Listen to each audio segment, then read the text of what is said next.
Deixa eu ver se dá um sinal de gravando. Sim, estou gravando agora. Boa tarde a todos e a todas. Estamos aqui neste sábado para mais uma Casa Tiwaras Ticunas na sua casa. E nós hoje temos uma convidada especial, a professora doutora Eunice Prudente, que é advogada com graduação, mestrado e doutorado pela Faculdade de Direito do Largo de São Francisco, da Universidade de São Paulo. Tem dissertação de mestrado com o tema Preconceito Racial e Igualdade Jurídica. Atualmente exerce as funções de professora doutora na mesma universidade.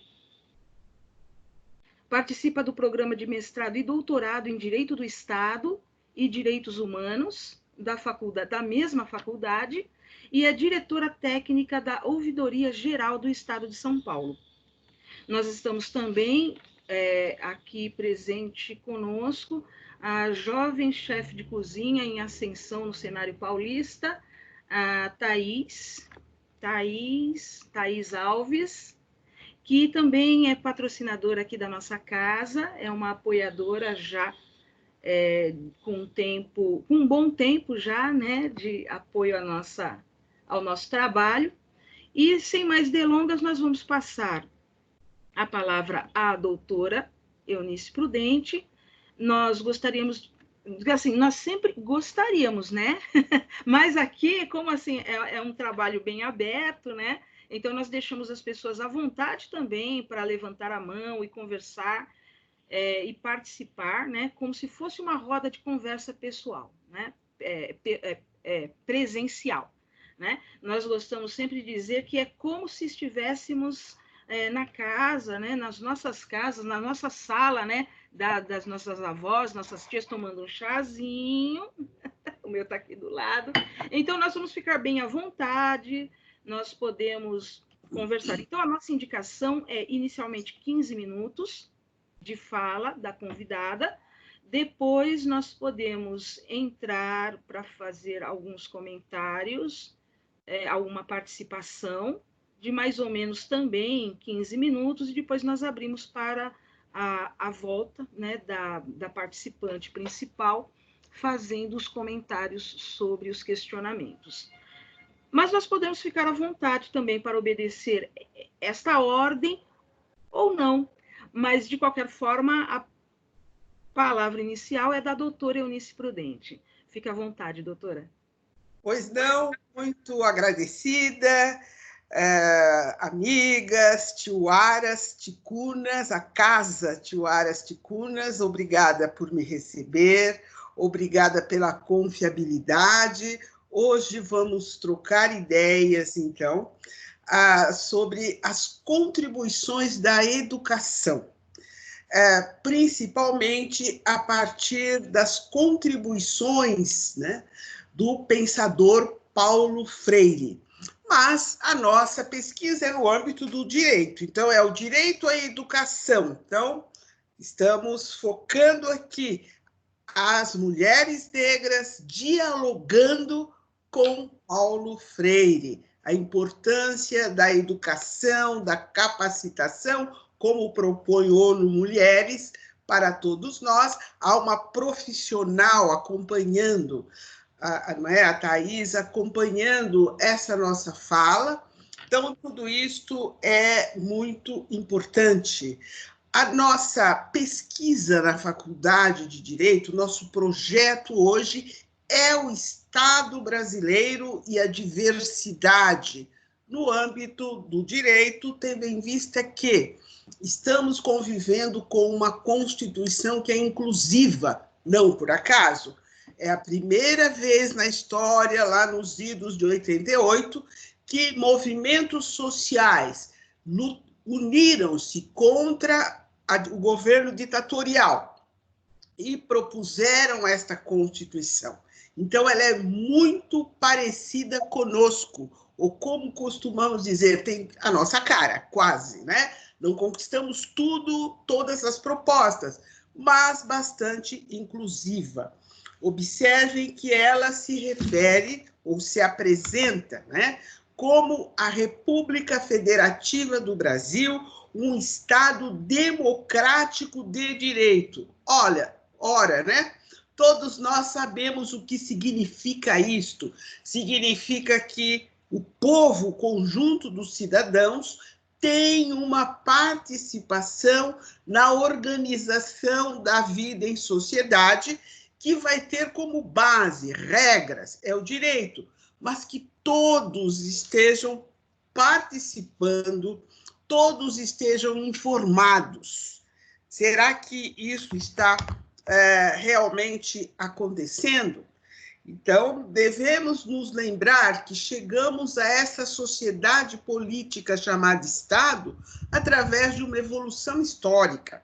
Então, as visitas à história, as visitas à antropologia, à economia, às ciências médicas, enfim, a pesquisa deve ser interdisciplinar para entendermos como chegamos a esse estado.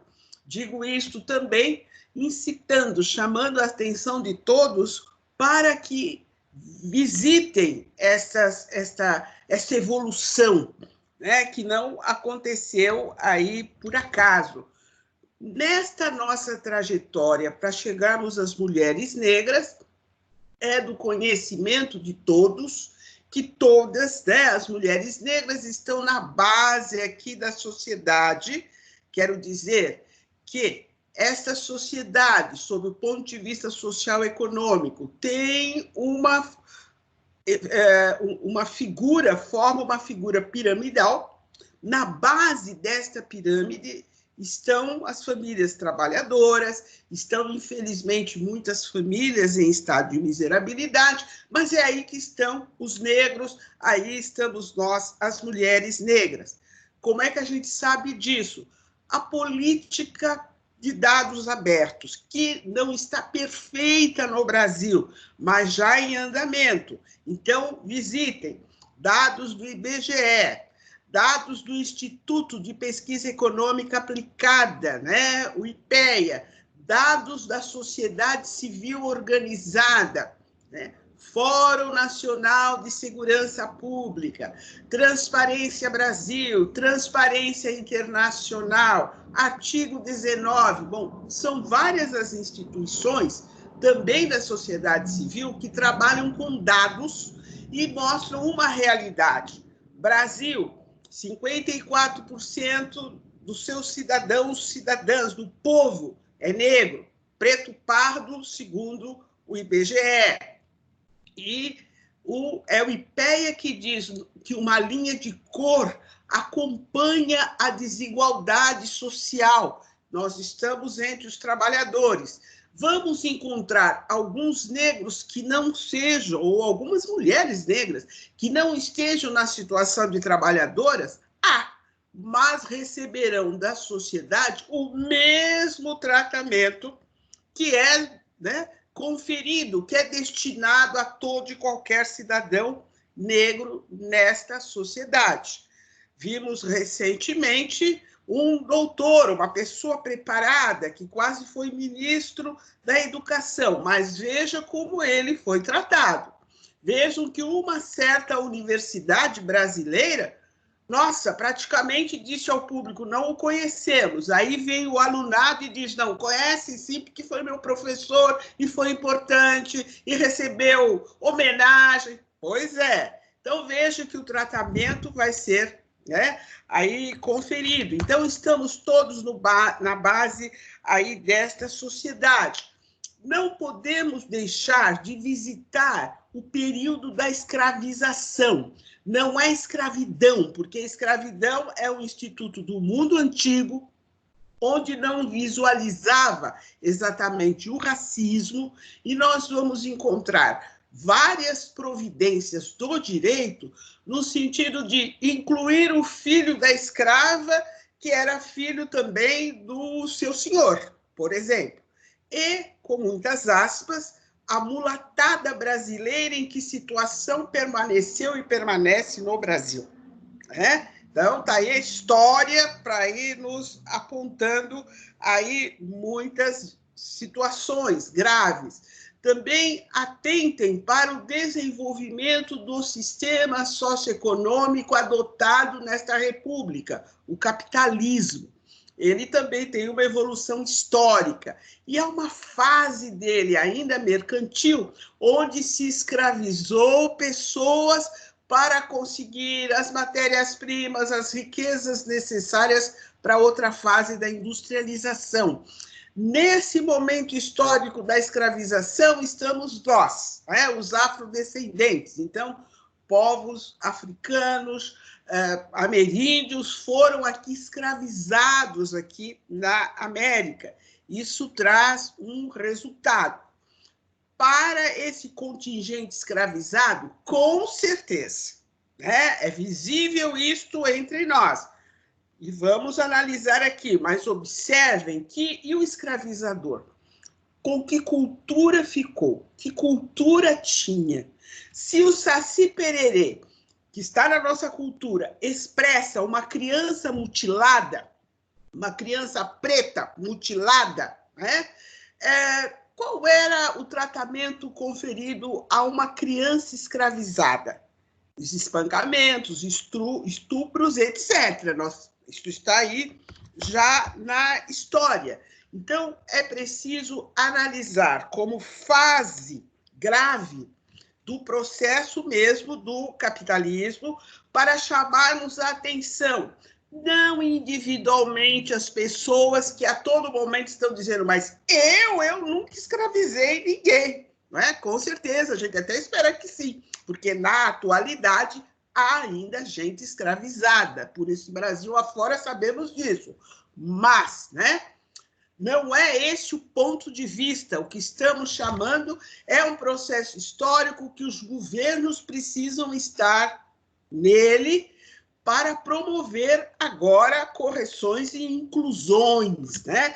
É isto que estamos aí apercebendo nas nossas pesquisas. As conclusões vão para a formação de um novo cidadão brasileiro. E muitos olham para nós e dizem, nossa, quanto tempo vai levar isso? Não, meus amigos, não leva tanto tempo se a gente, né? Sabe a expressão bora, bora? Começar já, né? Porque é preciso chegar ao ensino infantil, ao ensino fundamental, ao ensino médio, para dizer que a percepção das diferenças é grave, é importante, precisa estar no ensino. As diferenças são biológicas, são de gênero, né? São aí de orientação sexual, são culturais, elas precisam ser respeitadas, porque as pessoas não são idênticas. Somos iguais enquanto pessoas, seres racionais, e para muitos, muitos espiritualizados. Então, é preciso respeito com esse ser humano, mas ele não é idêntico, há muitas, muitas diferenças. E o Brasil é tudo isso. O ambiente, o meio ambiente, a casa já é uma diversidade. E a formação do seu povo também. Então, questão das diferenças é conosco. Então, esse Estado, enquanto sociedade política, representando todos, precisa acolher, e essa percepção das diferenças é preciso chegar imediatamente em todos os níveis de ensino. Só isso? Não. Reconhecer a realidade, as desigualdades.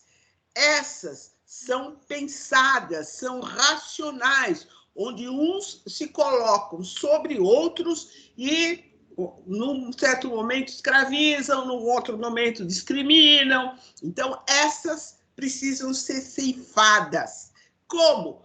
Formando, sim, novos cidadãos, novas cidadãs. Por isso, estamos aqui hoje, sabadão, né, conversando sobre estas situações. Como essas questões são complexas, exigem pesquisa e estudo, né? Aí, visitando muitas áreas, então, do conhecimento, né? é preciso promover intersecções, né? Cruzamento de muitas informações. Então, sob o ponto de vista do direito, né, o Brasil conviveu com os escravizados, mas já com o trabalhador livre advindo da Europa, né? Porque, historicamente, a legislação de imigração começa com a tal chegada da família real em 1806. Então, nós já temos normas manifestamente racistas, onde as monarquias da época, a monarquia aqui, né, portuguesa, depois brasileira, então a gente vai ver um pouco Dom João VI, depois já é o Pedro I, etc., já esclarecendo que querem famílias brancas da Europa. Isso está nos atos normativos. Então, é algo muito claro. Depois nós vamos, né, observar ainda sob o ponto de vista do direito como foram tratados os que já estavam aqui escravizados e o trabalhador livre. Não foi fácil o trabalhador livre ter como patronato alguém escravizador. Não foi tarefa fácil, né? Mas líderes, sobretudo religiosos, os primeiros são protestantes, porque os povos que chegaram lá para o sul do Brasil advieram dos estados germânicos, do norte da Europa, temos aí as regiões, a cidade de Nova Friburgo, então é gente daquela região da Europa os primeiros a chegar, e tinham a sua cultura protestante, né? Pela época, etc. O Brasil convivia com a Constituição Federal Monárquica de 1824, e essa legislação era muito clara, né? Como lei fundamental. O Império do Brasil tem uma religião oficial, é a católica romana. Ainda não tínhamos o casamento civil. Então, a única família considerada pelo direito brasileiro era uma família casamentária, então advinda de um casamento. Hoje nós temos, né, o direito civil famílias, naquela época uma só. Então era a família casamentária advinda de um casamento efetuado no âmbito de uma igreja católica, o sacerdote católico, só ele fazia. Quando chegam esses primeiros imigrantes, né, e vão lá povoar o sul e outras, né, formando as colônias agrícolas, nós vamos ver que, para incluir essas famílias, o governo pensou e atuou como um governo inclusivo, reconhecendo o casamento protestante em 1863. Né? Então, tem lei, tem decreto, para reconhecer e incluir essa família, porque ficariam muito prejudicados, né, pela cultura da época e pelo direito da época, pelas disposições constitucionais. Acontece que é a primeira regra ou os primeiros ensinamentos do direito. O direito positivo escrito é um, os direitos humanos são outros, e esses são superiores ao direito escrito, porque foram escritos por pessoas, e os direitos dessa pessoa estão acima. Assim atuou esse governo lá atrás, numa primeira atuação, né, de política pública. Ele tomou um grupo que estava ali prejudicado, concedeu-lhe um tratamento diferenciado para incluir. Então, vejam, quando nós observamos, e além dessas providências, a outra, a verba pública, a estrutura administrativa para incluir essas famílias, como recebê-las e tal.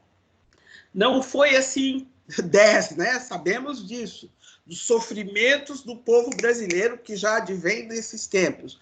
Mas observamos, né, as propostas, a legislação, a estrutura, o dinheiro público, depois a reserva do espaço da terra para esse trabalhador. E os negros estavam ali, enquanto escravizados. Nenhuma providência inclusiva para com os negros. Isso só vamos conseguir graças aos movimentos sociais, em especial o movimento negro. A nossa cidadania enquanto cidadãos, cidadãs, negros, negras brasileiras, devemos, né, às lideranças, né, que muitas vezes não estavam numa representação política, mas tinham uma atuação. Então, começa lá com as revoltas, com os quilombos e depois com as diversas associações e entidades da sociedade civil presentes até hoje, chamando a atenção na atualidade para o que diz a igualdade que está na Constituição, as políticas de inclusão, porque em 2019 fez 50 anos que o Brasil assinou e ratificou uma convenção internacional, convenção contra todas as formas de discriminação racial. E há um artigo 2º, incisos, já com a proposta de política de ações afirmativas para grupos que tenham permanecido naquele estado, naquele país, né, excluídos. O Brasil assinou e ratificou, já era direito brasileiro, sequer tínhamos, então, conhecimentos. Então, foi lá em 1969. Então, 2019 fez aí os seus 50 anos. Uma outra intersecção necessária para entendermos essa nossa realidade foi a proibição do núcleo social básico. Então, quando falamos família, famílias, né, na atualidade, é uma situação que demonstra que um núcleo social básico é necessário para formar e educar o ser humano. E milhares, né? Quem é negro no Brasil, né? Hoje 54%. Só que esse contingente negro permaneceu nos 400 anos, quase, desconhecendo esse núcleo social básico, porque o direito tratava-os, né, como coisa, né, objeto de compra e venda, etc. Isso traz resultados.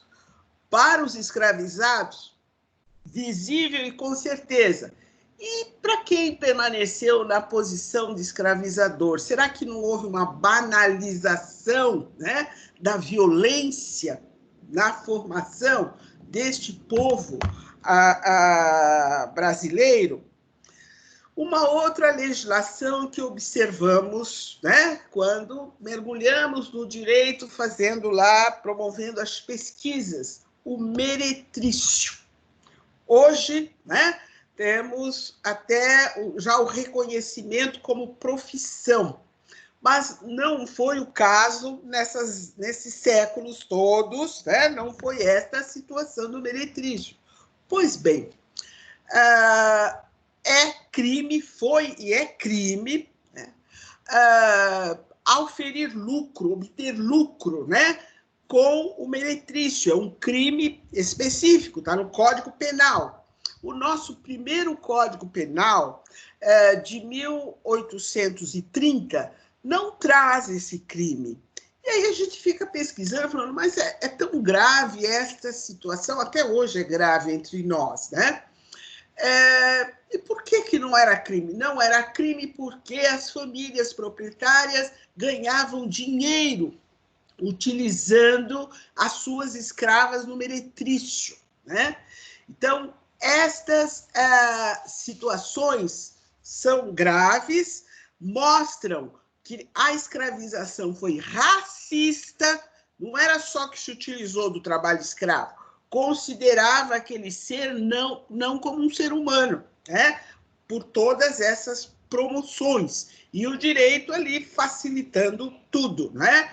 Então, os senhores pensam aí que alguém que consegue prisão domiciliar e não tem domicílio porque está foragido, essa situação é mais antiga do que a gente pensa, não é? Então, o direito ali utilizado como instrumento de dominação, com certeza. Então, não se fala do crime de lenocídio, ele só vai aparecer já depois da República. O segundo Código Penal brasileiro é de 1890, né? Um ano após a República, já traz o lenocídio, né?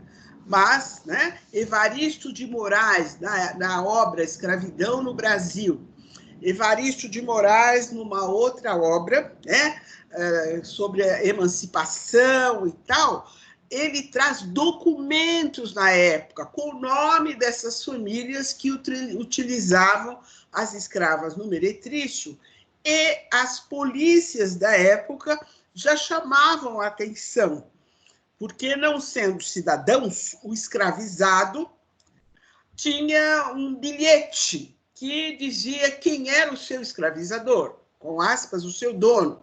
E essas escravas circulando fora do horário, em locais onde não lhe era permitido. Por quê? Porque eram, né, as meretrizes, mas eram exploradas, né, por seus escravos. Essa situação foi se tornando tão grave que chegou até a Suprema Corte da época, hoje Supremo Tribunal Federal. Naquela época chamava-se apenas Superior Tribunal de Justiça, porque o Brasil ainda era uma monarquia.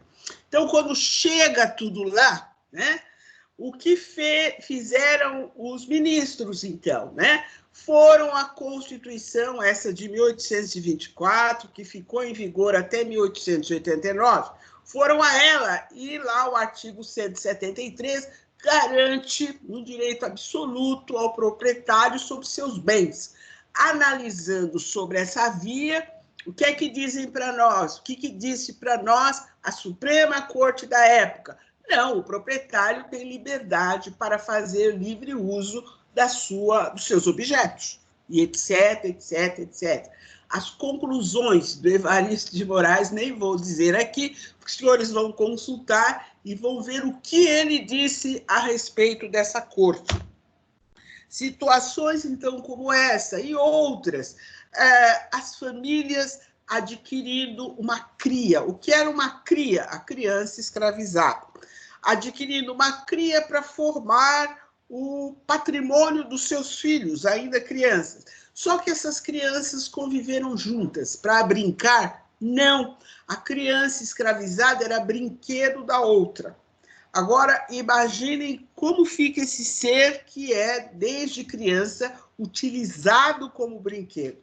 Mas lembrem-se, como fica aquele que utilizou o outro ser humano como brinquedo.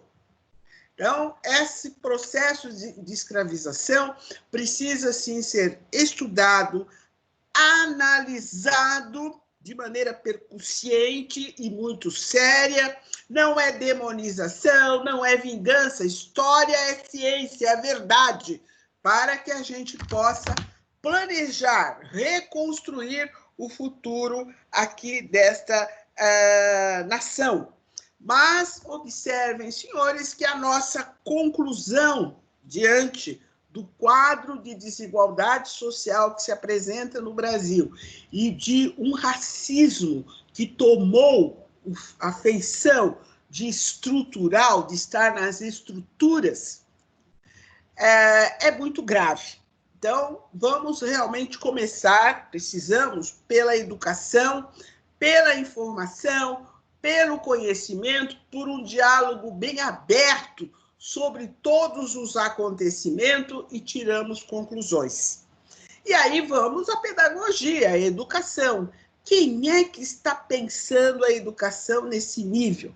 Então, vem aqui para nós gratuitamente, não é?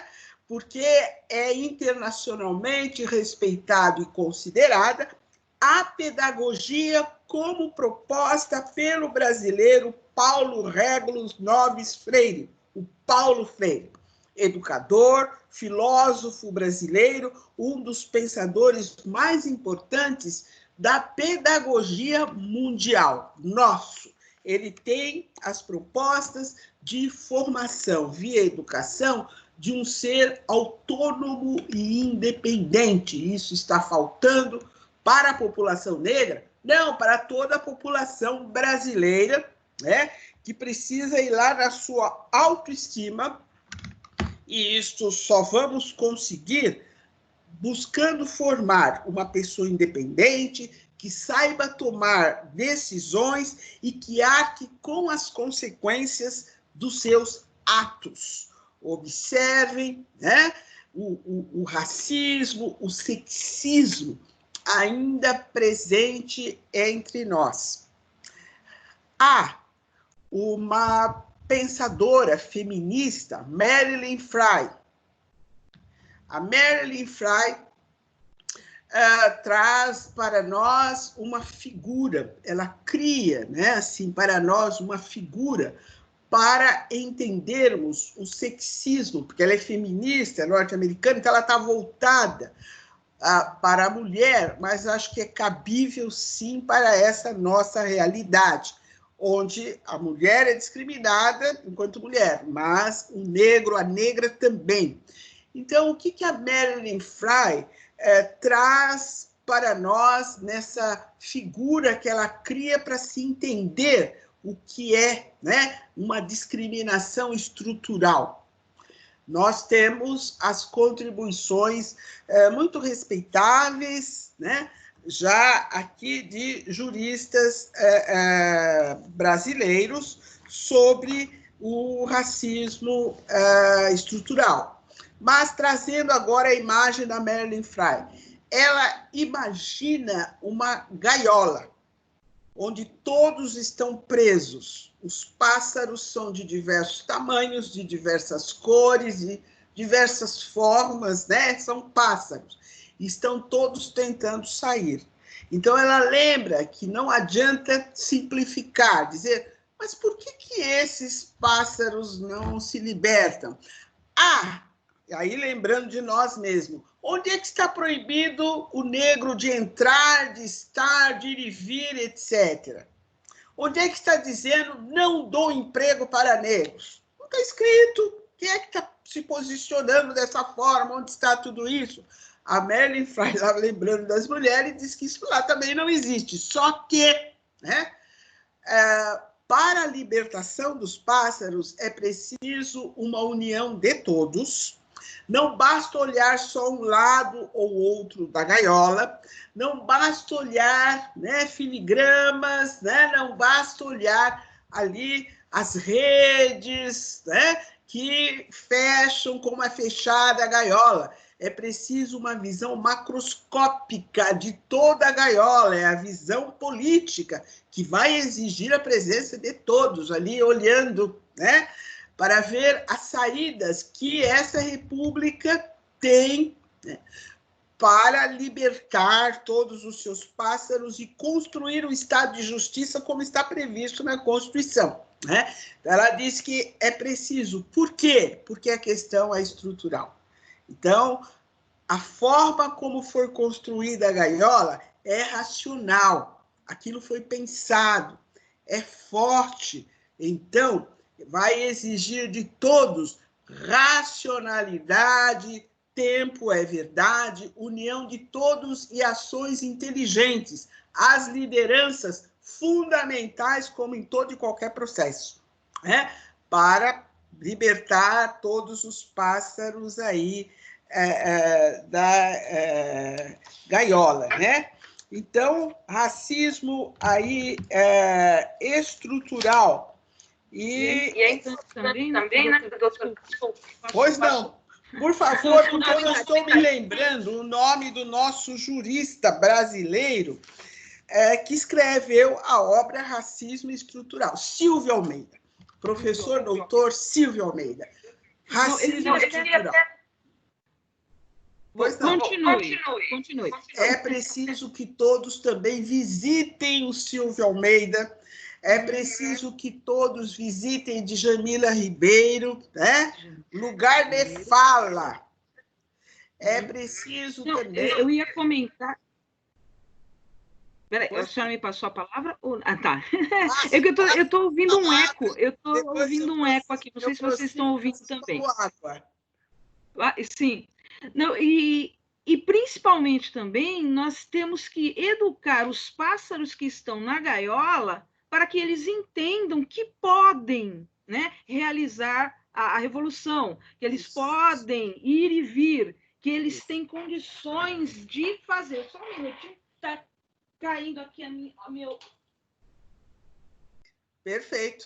A força caiu. Então, os pássaros que estão engaiolados, eles precisam também ter noção, né? Eles precisam ser educados para saber que podem também aproveitar a liberdade e ampliar o próprio espaço, né? Perfeito. Aí...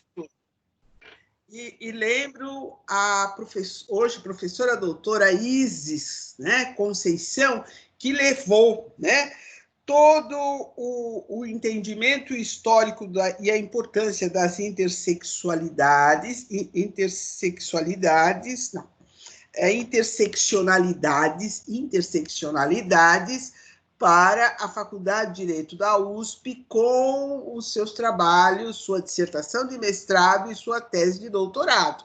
Então, é através da professora Isis que temos, então, o conhecimento que muitos já acompanhavam, mas observem as contribuições da pensadora Angela Davis, da pensadora Kimberly Crenshaw, da pensadora Patricia Collins.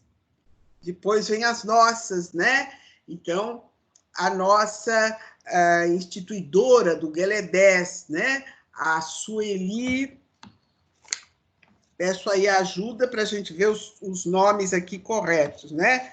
A nossa... Está fechado, Carneiro. A nossa Sueli Carneiro. Estava fechado meu microfone, desculpa. A importância também que, nessa oportunidade, devemos pensar de pensadoras negras, né? Para o crescimento e desenvolvimento do movimento negro e, consequentemente, seu papel nessa nossa libertação.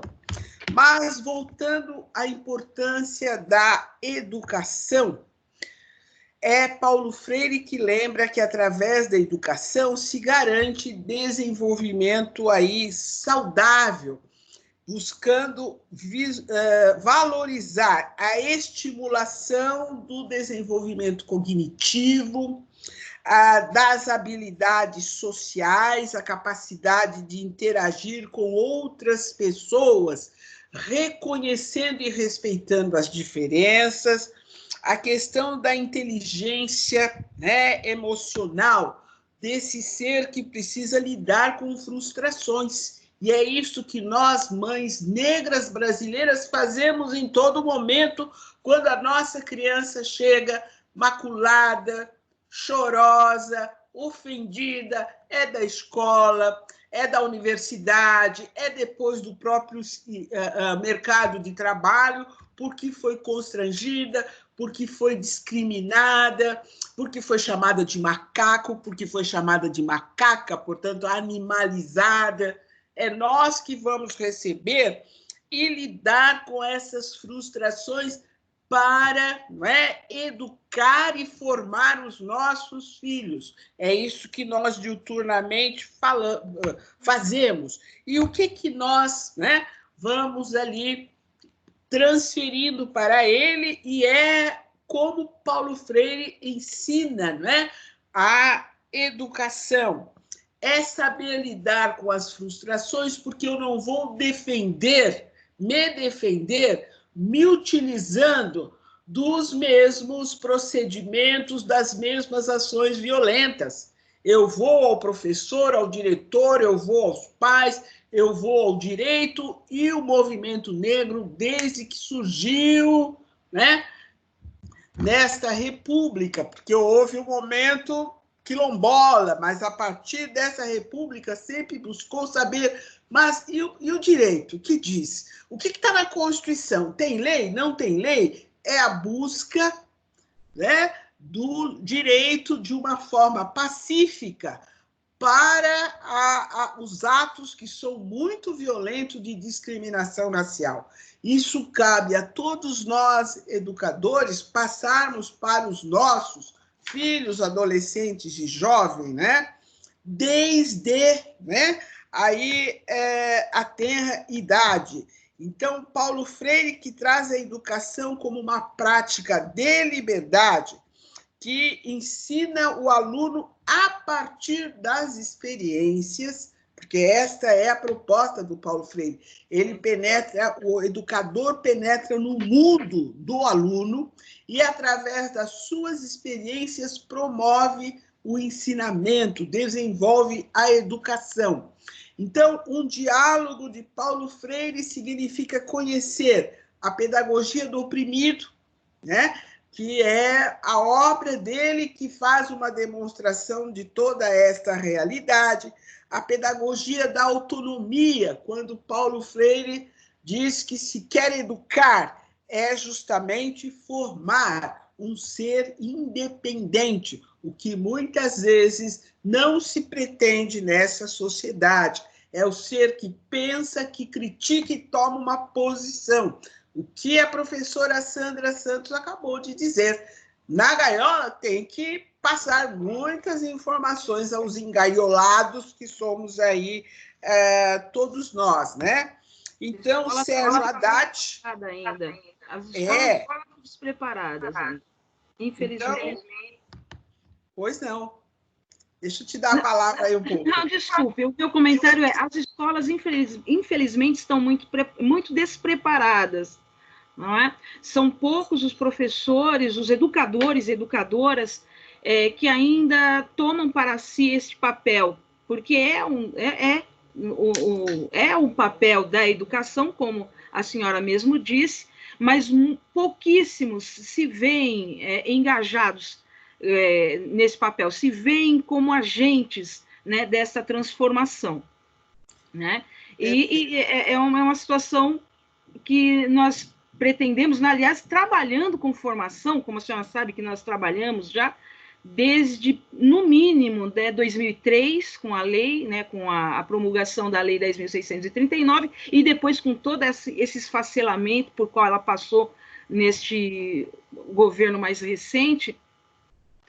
Nós temos procurado trabalhar, engajar educadores e educadoras, ir às escolas, ir às universidades, nos transformando, né, em agentes. Esse é o papel da Tiuaras agora, foi o papel da mídia e etnia, que a senhora conheceu muito bem também, né, na nossa primeira fase, nas nossas várias fases, e que, infelizmente, ainda depois de todos estes anos, décadas já, né, porque muito antes até nós já trabalhávamos com essa formação, né, com essa busca de formação para os educadores, para os comunicadores também é muito importante, né, que os comunicadores, os participantes, os que têm a comunicação, o poder da comunicação em mãos, principalmente nessa época de fake news, né, para desmistificar também, nós temos que ter a consciência de que também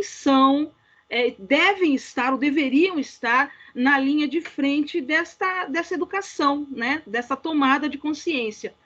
E quando nós começamos a trabalhar, nós tínhamos uma meta, e numa outra discussão que nós tivemos as semanas passadas aí, nós percebemos que os trabalhos que exercemos, que construímos, né, têm sofrido agora um refluxo muito grande. Eu, por exemplo, tenho 54 anos, vou dizer, né, vou me declarar aqui a minha idade, 54 anos, e eu não me lembro de um refluxo tão grande. Eu não me lembro de assim, tudo bem, sempre foi um passo para frente, outro para trás. Nós estamos com 10, nós avançamos e estamos dando 10 passos atrás nessa situação. Tá? Desculpe, professora, passo a palavra novamente. É muito grave esses retrocessos. Por quê? Quando nós observamos a proposta da ONU para as mulheres, que vem num crescimento já há décadas, e o Brasil vai assinando e ratificando, só que não implementa interiormente aqui, né? Então, veja, a ONU Mulheres entende a educação, né, que deve alcançar as mulheres e todos como prática de liberdade. É o pensamento de Paulo Freire, né? Porque a ONU se refere à educação, no caso a ONU Mulheres, a educação para o empoderamento, né? Esse empoderamento significa a formação de lideranças sensíveis aos reclamos da sociedade, sensíveis aos preconceitos que estão aí na sociedade. Esse empoderamento é a partir de levar as mulheres e os estados que estão representados lá na ONU, tem esse compromisso, levar informações sobre saúde, segurança, bem-estar, educação, capacitação, né? É assim que a ONU Mulheres vê, entende o empoderamento das mulheres e que advém da educação e da formação. A base, sem dúvida alguma, é Paulo Freire. Então, como estamos, né? Estamos convivendo com uma Constituição Federal que é inclusiva, porque traz aí, né, o direito à educação e muitos, né, outros direitos, mas o artigo 5º da nossa Constituição, que é justamente o que se refere aos direitos aí, fundamentais, tem mais de 70 incisos, né? Mas é preciso atentar também para os seus parágrafos, né? Então, o parágrafo 2º do artigo 5º da nossa Constituição Federal, visitem e vejam, né? Diz que os direitos e garantias expressos nesta Constituição não excluem outros decorrentes do regime e dos princípios por ela adotados e dos tratados internacionais em que a República Federativa do Brasil seja parte. Então, direito com D maiúsculo é muito mais do que os direitos positivados escritos com D minúsculo, porque esse direito com letra maiúscula, né, é justamente esse que vai decorrer do regime. Qual é o regime aqui adotado? É de um Estado democrático de direito. Todos estão sob a lei, governantes, governados, ricos ou pobres, não é? E dos princípios que ela adota, né? Então, essas propostas inclusivas que estão na Constituição, que teremos oportunidade, sem dúvida, de analisar juntos presencialmente num futuro próximo, que possa levar melhor os senhores às obras. Espero que seja breve. Que foram aqui citados, né? Então, vejam, né? A Sueli Carneiro, Djamila Ribeiro, Silvia Almeida, a Isis Conceição, as minhas próprias contribuições, mas eu sei que a professora Sandra Santos também tem, outros, né? Precisam todos conhecer, comentar, criticar, participar da libertação. Muito obrigada, viu? Foi um prazer muito grande este nosso encontro. Professora, nós é que estamos honradíssimas e felizes, eu acho que principalmente felizes. A palavra principal é felicidade, euforia, gratificadas, porque apesar desta situação de pandemia, nós, né, pudemos realizar, né, este encontro. A Thaís gostaria de falar? Eu queria agradecer a doutora Eunice Prudente, aprendi muita coisa, foi uma aula linda, eu agradeço muito, e eu acho que é isso mesmo, a gente tem que se fortalecer cada vez mais, e eu acho que, assim, no meu ponto de vista, que não conheço realmente muito da minha própria história ancestral, o que falta é mais, não é que, acho que é ficar mais popular isso, a gente saber mais mesmo da nossa própria história, sabe? Ter conhecimento das coisas, porque quando você começa a conhecer, você começa a se questionar. E eu acho que todo questionamento é válido, né? Porque faz as pessoas pensarem. E aí as pessoas começam a lutar pelos seus direitos e acho que vira uma bola de neve boa, né? Na verdade. Ela vem para somar. Da nossa própria história, né? Exato, exato. Abraçar e ter mais propriedade. Isso, andarmos dentro do nosso próprio espaço. Não é? E compartilhando com todos na sociedade. Com todos. Mas perceber que nós temos também direito a este espaço que foi construído por nós também. Não é? Bom, eu vejo situações na escola, né? Hoje eu estou mais ligada às crianças, ao bullying, que é cotidiano. Nós passamos por uma fase, aí, há alguns anos atrás, em que os jovens passaram a se tornar mais empoderados, né? Em governos atrás, né? Governos outros. Mais poderosos, mais empoderados. Eles se sentiam mais orgulhosos. Neste momento, infelizmente, nós estamos num retrocesso. As pessoas perderam, vamos dizer, perderam o vexame, vamos falar a palavra, perderam a vergonha de se mostrarem preconceituosos. Perderam o verniz social, vamos dizer assim, sei lá, né? Parece que está escancarado, né? Eu faço mesmo e pronto. Entendeu? Antes existia um pudor, né? Mínimo. Não é, né? Um pudor mínimo, nossa. Hoje não, hoje está escancarado porque o poder, né, quem está nos andares acima, legitimam isso e quem está na base acaba se sentindo à vontade para praticar os seus, entre aspas, pequenos atos de vandalismo psicológico, vamos dizer assim, no cotidiano, né, na esquina, na condução, nas escolas e por aí. Perdeu-se também assim, antigamente se propunha, né, fazia uma proposta, um projeto de trabalhar com cultura na escola, e as pessoas, tá na lei, vamos abrir um espaço. Hoje, escancaradamente, assim, não, isso não tem necessidade, as pessoas abrem a boca para falar, para quê? Né? Então, assim, perderam-se os pudores. Infelizmente, a luta está mais árdua, mas eu acredito, sim, pela educação.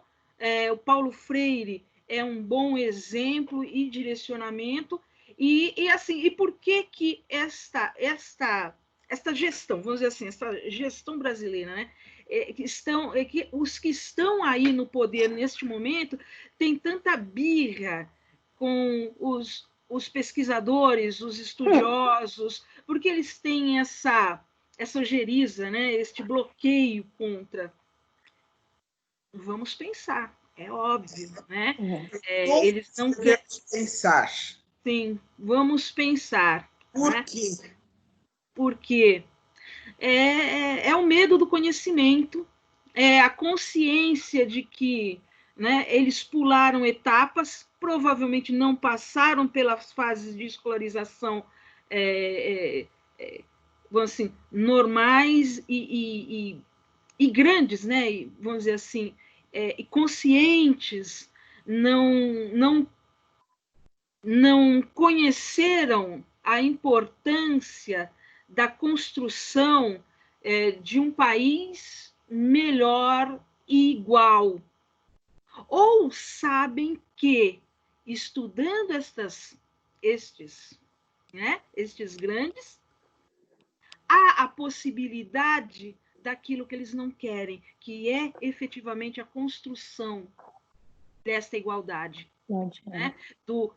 Da entrega do empoderamento nas mãos de todos, né?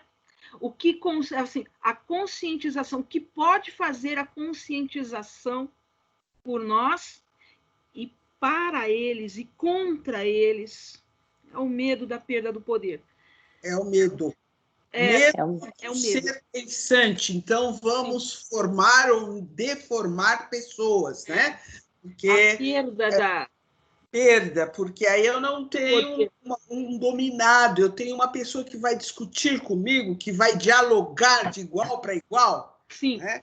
Mas essa é a proposta de Paulo Freire, e aí estão os movimentos sociais, inclusive o movimento negro, valorizando Paulo Freire e todos os pensadores que reconheceram o ser humano com essa grandiosidade que é essa racionalidade, essa possibilidade de chegar à filosofia, às ciências, e inclusive esse ser espiritualizado, mas as contribuições são muitas, né? Então, é preciso uma educação que forme uma pessoa que vai escolher os seus caminhos, não é de quem quer que seja, não. E há dificuldades em conviver com esse ser, né? Que pense, que critique, que determine, mas que se autogoverne. Mas isto é cidadania. Sim. E aí está uma que não aceite mais o mínimo, né? Que tenha consciência de que pode sair da gaiola, que tenha consciência de que pode exigir melhor para si também, né? É isso. Doutora Eunice, eu agradeço muito. Temos uma ideia aqui de organizar, já que nós estamos nessa situação, né, e não sabemos por quanto tempo ainda, nós temos que pensar no novo normal agora, né? Então, é isso. Eu tenho pensado na possibilidade de organizar blocos de cursos em blocos. A senhora já fica convidada, né, para esta possibilidade que nós estamos pensando ainda, por enquanto são essas lives, né, alguns textos que nós estamos publicando também, mas existe agora, né, a necessidade de pensarmos aí alguma coisa um pouco mais fixa, né, porque nós não sabemos quando voltaremos aos encontros efetivos presenciais. Mas, de qualquer forma, o próximo evento presencial, a senhora sinta-se convidadíssima, já está na nossa lista. Visitaremos Paraty, se Deus quiser, né? Com certeza, em Paraty ou aqui em São Paulo, mas presencialmente a senhora estará. E a Thaís, ela já perguntou? Eu preciso saber da sua comida favorita, doutora Eunice. Feijão. Feijão de todos os tipos, em especial feijoada, mas que for feijão é comigo mesmo. Então tá bom. Assim, ótimo. No nosso próximo encontro presencial, teremos, então, feijoada. Opa, com certeza. Eu já comi uma vez lá na casa das tiuaras, né? Já comi lá uma feijoada. Sim. Foi. Teve um acarajé lá também. Acarajé, também gosto. Olha, então, assim, as nossas reuniões tendem a ser gastronômicas também. A gente tem que valorizar o conhecimento, mas também vamos nos fortalecer fisicamente. E a alimentação também, né, é importante para nós resgatarmos, né? A nossa cultura, né? Uma arte culinária tão rica. Não, temos que explorar isso aí, sim. Eu acho muito com certeza. Então, é isso. Considerações finais? Ou estamos... Olha, um abraço grande, que ninguém desista desta luta. Os possíveis ou existentes retrocessos é para nos estimular, não desistiremos nunca, né? Porque os que nos antecederam construíram porque não desistiram, enfrentaram tudo, nós também temos que estar aí preparados. O ser humano é ideia, então educação, muita informação, né? É tudo o que o brasileiro precisa, e aí está a tecnologia, estamos nos falando aí hoje, né, virtualmente, graças à tecnologia, vamos explorá-la positivamente, porque ainda temos caminhos pacíficos, construtivos, para vencer a violência. Sim, é isso. Thaís? São os agradecimentos mesmo, e vamos. Eu acho que assim, a doutora Eunice falou da tecnologia, a tecnologia está aí porque alguém não desistiu, né? Se a pessoa tivesse desistido de tentar, né? Tivesse desistido de tentar, sei lá, meio esquisito, mas tivesse desistido, isso não vai dar certo, esquece, a gente não tinha nem essa possibilidade. Então, eu acho que nos movimentos também não podemos desistir, não, que uma hora vai. É isso aí. Pessoal, muito obrigada por mais esta tarde feliz. Saio assim com o coração assim, né, muito gratificado. E é isso. Na Casa Tio Aras, na sua casa, nós nos despedimos e vamos para a próxima. Valeu. Se Deus quiser, um abraço grande, saúde para todos, recolhimento. Até lá. Sim. É isso aí. Tchau, doutora. Obrigada. Obrigada, Sandra. Para a gravação.